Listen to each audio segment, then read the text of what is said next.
Hello everyone, welcome back to another episode of The Tower. Firstly, happy Thanksgiving to everyone, especially in the United States. And I guess more importantly, since this is a game about the tower and we are all stone pack addicts, happy Black Friday everyone. So as the title of this video suggests, this is going to be a video about making a transition towards a hybrid build.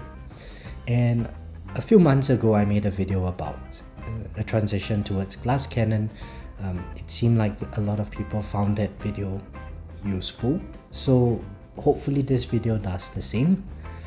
And yeah, let's get started. If you like the content, don't forget to like and subscribe, share, comment, all of that good stuff. And if you wanted to support the channel further, I do have a creator code. It's ryanthetower, and details are in the description. Alright, let's get started with the video. Alright, so I guess to begin with, we can talk about why I'm deciding to make a hybrid transition and why it might be relevant to you.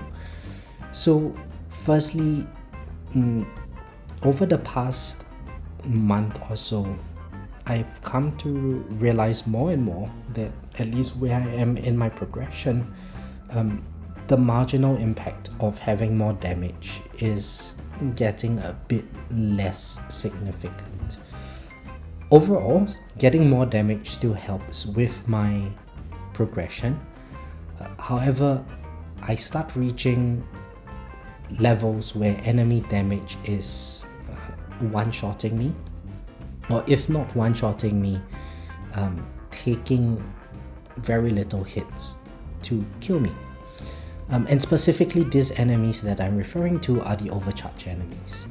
The main issue with overcharge enemies is that they take away your energy shield charges before they start chipping you. So even if I have very high health, the overcharge enemy is going to remove my energy shields first. So at least from a farming perspective, it is not very useful. However, in tournaments, where I typically run a bit of a larger range than in my farming, I have the ability to keep enemies away from my wall for quite some time. In a situation like this, when overcharge enemies do not do one-shot damage to my wall, having a stronger wall obviously helps with mitigating the loss of my energy shields. And so I think primarily that is the main reason why a hybrid transition seems like a good option for me. For most of the battle conditions, at least where I am in my current progression, I'm able to address most of these concerns. The major issues that I'm running into now is just mainly from the fleet enemies. So typically the way I play this game is to always think about what is the biggest pain point that I'm currently facing and how do I go about solving it. And to me, that seems like it's quite an obvious solution. All I have to do in tournaments is to ensure that my wall stays up long enough to kill the overcharge enemies. And so, of course, having more damage is good in that I can kill the overcharge enemies quicker. However, one of the other issues with overcharge enemies that I found out is that unless we have enemies to bounce shots off to hit the overcharge, it's actually quite difficult to get them down. So it's actually quite a strange position because, for instance, like when I just cleared my tier 21 with 1000 milestone, this run, I cleared it because I was unlucky in a very strange way. So I didn't get very good perks. in particular, I didn't get many of the perk wave requirement perks for that run, so I ended up with only 5 or 6 perks. I have a video clip of how that looked like later on in the wave count, which I'll put it up on screen, so you can see that because I had very little perks, I didn't manage to get most of the damage perks, and as a result of that, the tank enemies in tier 21, they were always constantly in the interior of my tower range. And because there were so many enemies for me to bounce bullets off, even though overcharge enemies come, I'm able to get a lot more bullets off on them, and even though those bullets do a lot less damage, I end up being able to kill the overcharge enemies better than if I had more damage. So it seems to me that yes, damage is important, but having the ability to be able to safely juggle your bullets and juggle the enemies around your tower in order to generate more chain lightning procs from your bounce shots and so on, that seems to be like the stronger factor in deciding whether or not I can actually survive into further wave counts in my tournaments. So at least from this perspective, that is why I've decided that I'm going to be making this hybrid transition. As I mentioned previously, once we had our econ settled, it's actually quite easy to pivot from one build to the next. And so this is, I guess, a good starting point as a progress update to figure out how long it actually takes to make the transition. It's Friday today. I decided that I'm going to be starting the EHP related labs that I needed yesterday. And so far, things have already been going pretty well. I've got my wall regen almost 1 level done. Defense percent is almost at the 23%, level 23, which I think is what is needed for farming at 98%. But because I will be getting defense mastery, I'm thinking I'm just going to lap this until I get the Black Friday packs. I've also managed to get attack speed mastery with the stones, and and my health is currently at level 59. So I've started to work on some of the EHP related labs. This is some of the history that I have done since Thursday, I believe. So we can see that it's actually very easy to get levels in to all of these labs. So that's the first thing.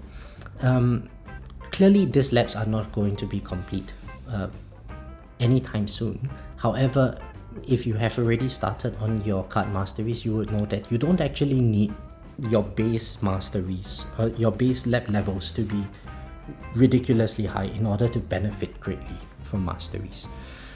So what I'm intending to do with the Black Friday stones would be to unlock the EHP related stuff, namely health regen, extra defense, and landmine stun.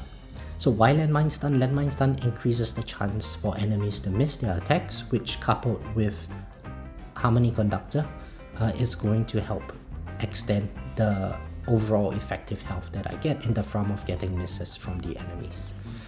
I'm not sure if I'll be able to afford all of this card masteries all at once, because landmine stun is 1,000, extra defense is 1,000, and these two are 750 each. But at least from a tournament standpoint, health regen is not so important because we can always regen our wall if it gets broken. And to be honest, because of the lack of perks, health regen is not really going to get our wall health to a point where we can just like in farming runs, just do an EHP wall tank on the enemies. It's going to serve a very different purpose from a hybrid perspective. At least in tournaments, the only thing that I'm expecting to survive help survive, expecting my wall to survive would be overcharge enemy hits.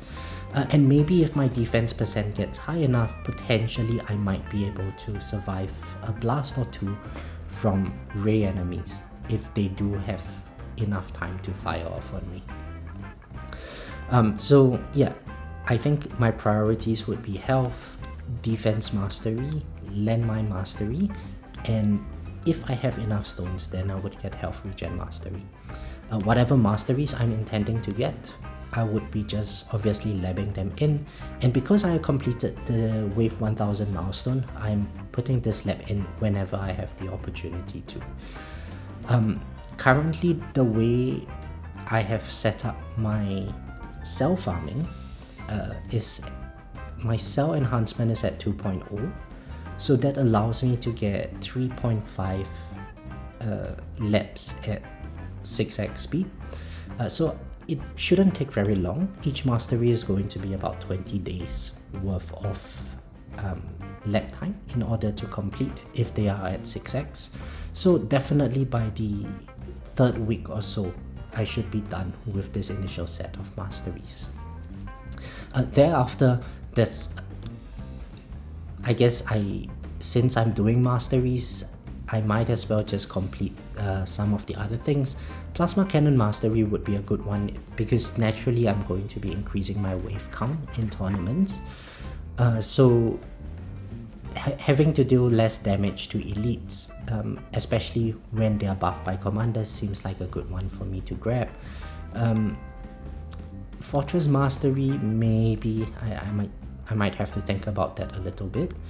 But crit chance would be good for having a bit more damage because we are not completely glass cannon, but we still need a bit of damage. Second Wind Mastery for the regen boost might be a useful one, but I really want to get Energy Net and Energy Shield Mastery. So at least from a attack perspective, having Energy Net provides the additional damage boost to the bosses, which could be decent. But Energy Shield Mastery is especially useful for enemies in case they take out my Energy Shield charges. It just pushes the enemies back and gives me a bit more crowd control for the enemies. Right, so I guess it's worth talking a little bit about how a hybrid build is going to function differently from a glass cannon build. Well, in hybrid builds, especially in tournaments, yeah, I guess we talk about this from a tournament perspective. In tournaments, typically I'm able to survive to enemy health around AB health currently. What happens then is that because I'm not killing enemies fast enough, if there are ray enemies, rays will start getting shots off on me, which will take out my wall, which will take out my energy shields, and eventually I die. Or overcharged enemies come and I'm not killing the overcharged enemy fast enough to the point where the overcharged enemy breaks my entire wall, takes out my shields, pops my second wind, and so on. It just takes forever to kill them. So and that is with a damage build that I have. So I guess the alternative to that would be to, well, since I know that these enemy types are going to take forever to die in tournaments, how about I just try to mitigate the amount of damage that they can do on me to the point where eventually Poison Swarm Plus is going to build up so much stacks that they just die to my Poison Swarm Plus. And so that is the approach that I'm taking from in building this hybrid build perspective. Okay, how should I go about doing that? Well, definitely for the most of the changes, it's going to come from my modules. So we already saw Primordial Collapse being equipped. Primordial Collapse benefits by reducing the amount of damage that enemy deals on me. So this having permanent black hole seems like a pretty decent option, which means that if I were to equip primordial collapse, I probably want one of my generator slots to be Galaxy Compressor, just to keep the black hole uptime. That way, I should be able to get black hole coverage that is encompassing my entire tower. And so if overcharged enemies come, I benefit from that damage reduction. Secondly, I guess the best form of mitigating damage is if enemies miss you entirely. So my second core is probably going to be Harmony Conductor. And with Harmony Conductor, I think the Harmony Conductor stats that I have over here are pretty decent for the job that I require it to function as.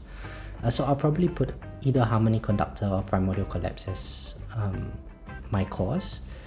And of course that means that I'm not using a Dimension core, which would potentially mean that I have less damage output, but that's okay because the whole purpose of hybrid is to sacrifice some of the damage potential for more survivability. I'm then going to be using, I guess, Galaxy Compressor and Pulsar Harvester as my generators. Again, I'm sacrificing project funding out of this to use Pulsar Harvester, because Pulsar Harvester reduces the enemy health and attack levels depending on the number of procs that it makes.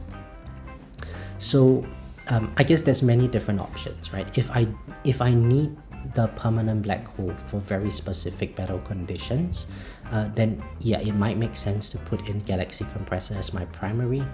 But if let's say all the enemies are having ultimate battle conditions on them, that kind of reduces the benefit of having Galaxy Compressor. The only reason I would have Galaxy Compressor then is just entirely for the damage reduction from Primordial Collapse.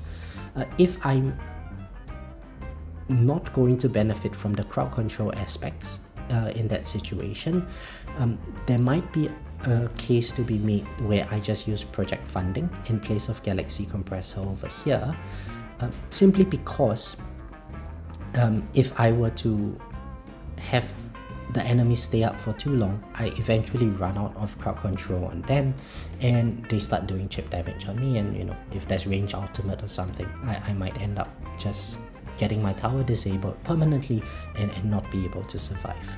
So there would be a bit of tweaking over there, but at least for the generators, it's one of it has to be Pulsar Harvester, and the other I would either choose between Galaxy Compressor or Project Funding, either of these two.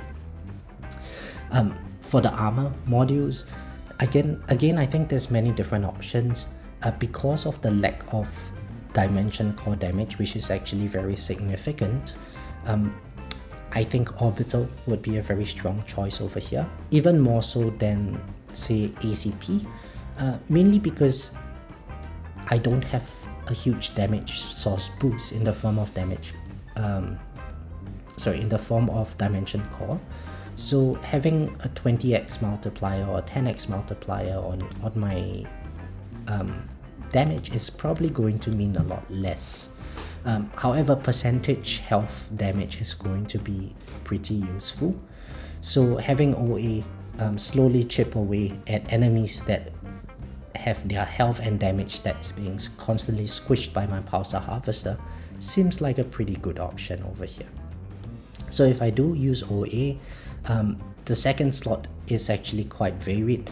If I needed more damage reduction on the overcharged enemies, I might consider using Negative Mass Projector for its stacking debuff, which reduces further the damage and speed of the overcharged enemies up to another 50%. If I didn't need that extra survivability, I could potentially use Space Displacer to just have landmine spawning to constantly stun the ray enemies, which should help give me more time. I think this would actually be the best option, but again, there's a couple of options to test around with and figure out what works best for myself.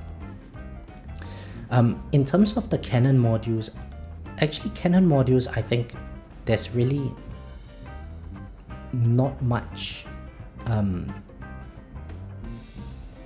that needs to be said about them. Amplifying strikes would be nice.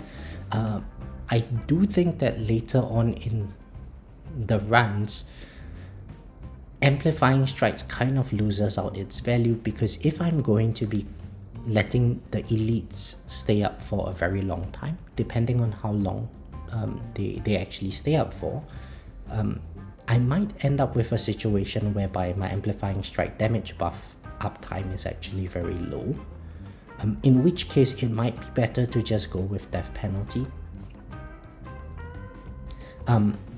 However, one of the major strategies to get many bullets off on the enemies would be to actually have a lot of enemies around my tower, to the point where it kind of looks like bounce webbing from version 26. So yeah, again, there's experimentation that needs to be done. I could be using amplifying strikes here, I could be using death penalty as my primary, but I think for the secondary substat, it's probably going to have to be shrink ray. And the main reason for this is because of mass enforcement in tournaments, and if enemies survive for too long, they eventually get a lot of mass. So if I do get if I do want to hold the enemies back for longer periods of time to let my Poison Swarm Plus and let my Pulsar Harvester do its job, I probably need to reduce the mass of the enemies. So it seems to me that the S-Mod substat would have to be shrink ray. The S-Mod slot would have to be shrink ray. And in terms of the substats that I want to roll, it's probably going to be very similar to the substats that we use for bounce webbing. So we go with high attack speed, a lot of bounce shot chance, a lot of bounce shot targets, and then a lot of multi-shot chance. Thereafter, we probably want damage per meter and Ren Armor multiplier, just for the extra boost to our Spotlight Plus and to our Poison Swarm Plus. I think that if we are looking more towards letting the enemy survive for longer, then Poison Swarm Plus value is going to slowly creep up. And so having Ren Armor multiplier in that substat would be a bit more useful. So I think most of the changes is going to come in the form of having the masteries unlocked, and working on those masteries. It will probably take about 20 days or so to get those masteries go boxed, and just in general rolling out certain substats in my modules. I still not sure how I would go about using this build. It really depends on the specifics of the battle conditions, but I guess that would actually bring pretty interesting content in the weeks to come. Now, earlier this month, I had mentioned that I'm going to be going for Inner Landmine Plus. Unfortunately, with this in mind, with the Black Friday stones being used for EHP related masteries, that is going to have to take a backseat for another 3 or 4 days until the December packs come along. And you know, then I promise I will get my Inner Landmine Plus. Once Inner Landmine Plus is obtained, I will probably need to get the last Chain Lightning quantity and a little bit of Chain Lightning chance, and with all of the remaining stones, it's going to have to go into multiplier and substat efficiency for my cannon module, and maybe towards substat efficiency here and multiplier efficiency here, at least trying to bring them closer to go box than they currently are. But yeah, overall, I just thought I would make a video on this. give you guys an idea of what has been going on in my tower. And yeah, I'm very excited to share the results with you as we progress in this manner. So hopefully you guys enjoyed the content. Don't forget to like, subscribe, share, and all again. And I will catch you guys in the next one. Happy Black Friday, everyone.